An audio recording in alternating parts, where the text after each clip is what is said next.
Qu'est-ce que le péché? Le péché est une question de choix ou de fatalité. Nous avons vu dans notre étude, dans notre série, que le péché, avec plusieurs exemples, que le péché est une question de choix. Donc je vais dire le péché qui nous condamne, pour être bien précis. Le péché qui nous condamne est une question de choix et non de fatalité. Le péché n'est pas lié à notre nature. Parce que nous sommes nés dans une nature pécheresse, alors nous sommes condamnés. Non. Le péché qui nous condamne est une question de choix. Et nous savons que le péché, c'est quoi? Comme il est écrit dans 1 Jean 3, verset 4, le péché est la transgression de la loi. Ok. Est-ce qu'il y a le péché qui peut aussi être commis et qui n'est pas connu par nous, un péché qui pourrait être commis de façon involontaire? Oui, la parole de Dieu nous dit que le péché commis involontairement est aussi un péché. Même si ce péché ne nous condamne pas, parce que Dieu a pourvu par le sang de l'agneau, néanmoins, ça demeure toujours un péché. Et nous allons aller ensemble dans Lévitique chapitre 4. Lisons ensemble les versets 1 à 4. L'Éternel parla à Moïse et dit, « Parle aux enfants d'Israël et dis, lorsque quelqu'un péchera involontairement contre l'un des commandements de l'Éternel, en faisant des choses qui ne doivent point se faire. Si c'est le sacrificateur ayant reçu l'onction qui a péché et a rendu par là le peuple coupable, il offrira à l'Éternel pour le péché qu'il a commis un jeune taureau sans défaut, sans sacrifice d'expiation.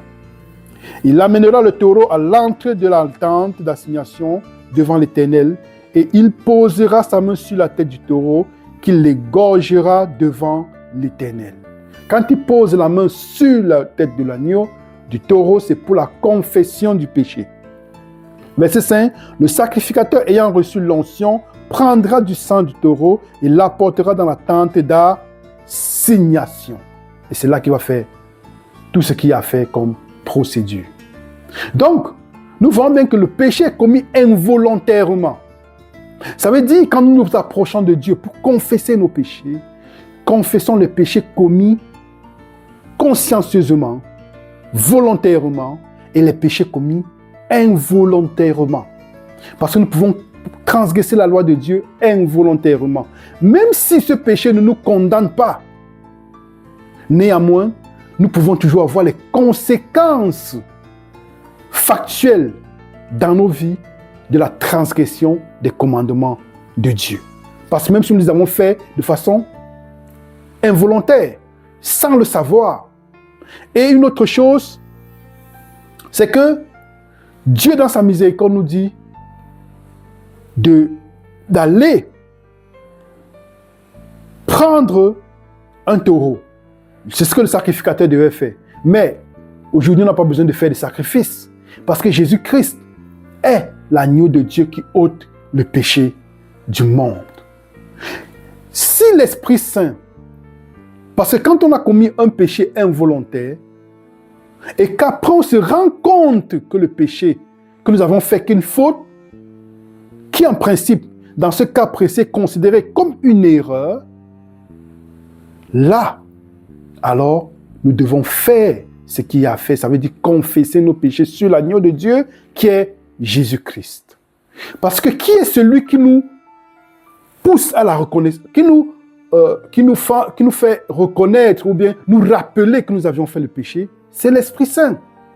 Parce que ça, c'est le but de l'Esprit Saint, de nous convaincre de péché, de justice et de jugement.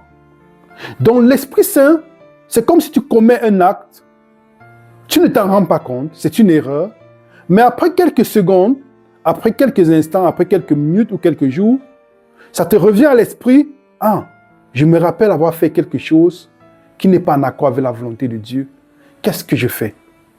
Même si ce péché-là ne me condamne pas, ne me condamnait pas à partir du moment où je l'ai fait, de façon involontaire, sans le savoir, parce que c'est une erreur, en ce moment-là, quand l'Esprit Saint m'a tapoté sur l'épaule et m'a dit, mon fils, tu as commis tel péché, alors nous devons revenir à Dieu et demander pardon pour ce péché que nous avions commis involontairement. Et si se trouve toujours la miséricorde de Dieu, et nous voyons à quel point Dieu nous a aimés en nous donnant son Fils, afin que quiconque, en croyant en lui, ne périsse pas et ait la vie éternelle. Que l'Éternel vous bénisse et nous bénisse afin que nous puissions être formés à l'image, selon le plan que Dieu avait en Jésus-Christ, en nous envoyant son Fils bien-aimé, Jésus-Christ, que cette image puisse être reformée en nous, afin que nous puissions le voir face à face, quand il reviendra sur les nuées. Amen.